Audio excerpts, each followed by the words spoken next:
Marie Curie invented the word radioactivity.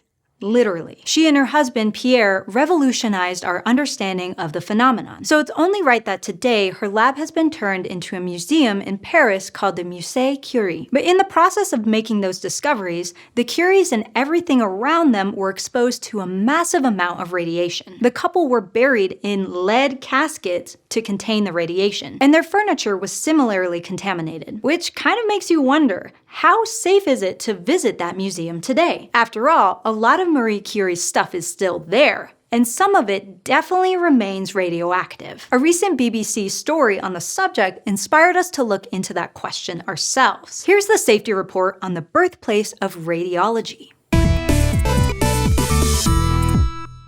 For many years, the Curies studied radioactive materials in a rundown shed without the protective gear we would use today to handle elements like uranium, polonium, and radium. Instead, they used their bare hands. Then at night, they would literally watch the elements glow. Marie Curie wrote that they looked like faint fairy lights. Simply put, they were saturated in radiation. So if you visit Marie Curie's lab today, you might be a little on edge. But the dangers associated with radioactivity aren't as straightforward as radioactivity equals deadly. Let me explain. Radioactivity is everywhere. All light, including the light from the sun, is radiation. That's because the sun is like pure energy. And at its most basic, radioactivity comes from an atom that has too much energy. That makes it unstable. So it kicks out an energetic particle to bring down the energy level a bit and become more stable. The sun has so much energy that it's sending out energetic photons all the time, but only the really energetic photons are a problem for you and me. This is called ionizing radiation, because when it interacts with other materials, like the atoms that make up human beings, it can knock electrons off of those atoms, making them electron-poor versions of themselves, which are called ions. So ionizing radiation is not good for you in large doses, but you're exposed to small amounts of it every day, from certain industrial materials to foods like bananas. Even you are radioactive. Faintly, but still. About 2/3 of the ionizing radiation you'll ever absorb comes from that kind of day-to-day exposure. The other third, on average, comes from medical tests and treatments. X-rays, CT scans, and radiation therapy for cancers and such. And yes, there's a way to measure how much radiation you're exposed to so that you don't overdose. The unit of measurement is a sievert, and the average human is exposed to about 4.5 millisieverts per year. For context, no long-term adverse effects have been documented for radiation exposures below 100 millisieverts per year. All of that is to say, we humans can take some radiation and be totally fine. But what if you're walking around a radioactivity museum where some of the objects are above baseline radioactive levels? Because Marie Curie was so radioactive from working with decaying elements, she contaminated everything she touched. Doorknobs, notebooks, cabinets, tables, you name it. Her radioactive fingerprints can still be seen on these things today. And to measure the radioactivity of the artifacts, you need a Geiger-Müller counter, often just called a Geiger counter. The secret to this device is the gas-filled chamber at its core. When radiation enters the chamber, the energetic particles collide with the gas and produce ion pairs. Those ion pairs are then tallied per minute. More ions equal more radioactivity. If you measured the radioactivity in the Curie lab while they were doing all of their polonium and radium experiments, let's just say there would have been a lot of ion pairs tallied up. Again, the Curies were exposed to a lot of radioactivity, and that had tragic consequences.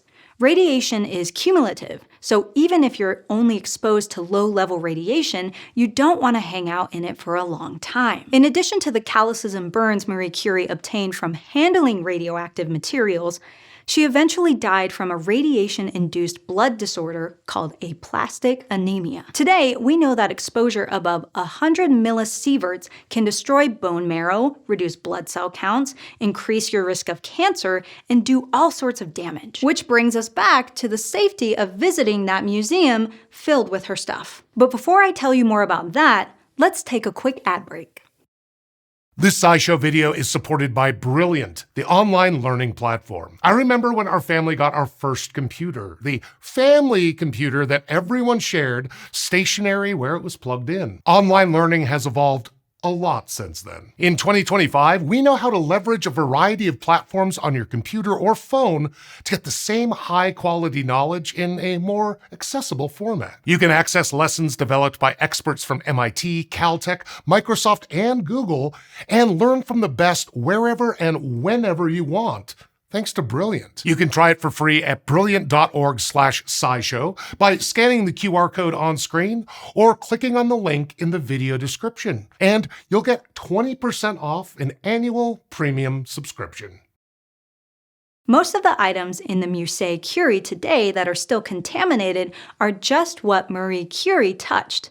But even those objects don't register high on the radiation scale. One doorknob, for instance, clocks around 0.1 millisieverts above background radiation levels. So you can still see her fingerprints, which is awesome, but they won't make you sick, which is even better. Today, you could wave a Geiger counter around in there and get almost no signal above background levels. The worst of the radiation is gone because the lab has largely been decontaminated. A few smaller radioactive objects, like notebooks and equipment, were stored in special containers. But in the decontamination process, some of the big stuff had to go. For instance, a cabinet from the Curie's home lab was fairly radioactive and was destroyed. A team from Andra, a French agency that deals with radioactive waste, tried to decontaminate the outer layers of the wood without compromising the integrity of the cabinet.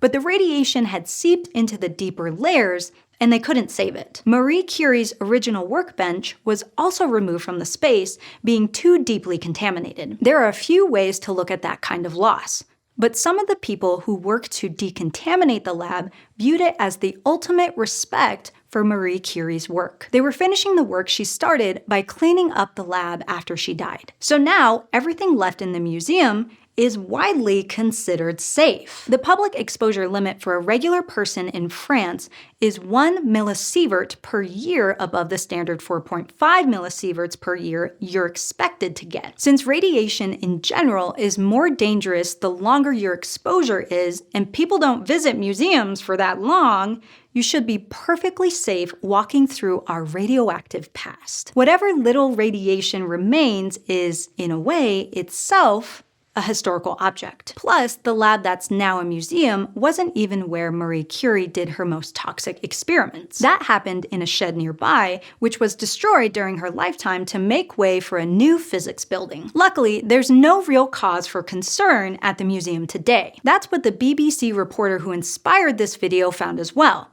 You can read all about it in their piece, which is linked in the description. Thanks to all of the professionals who have tested, cleaned, and protected the Curie lab so that you can safely visit and learn about these legendary scientists.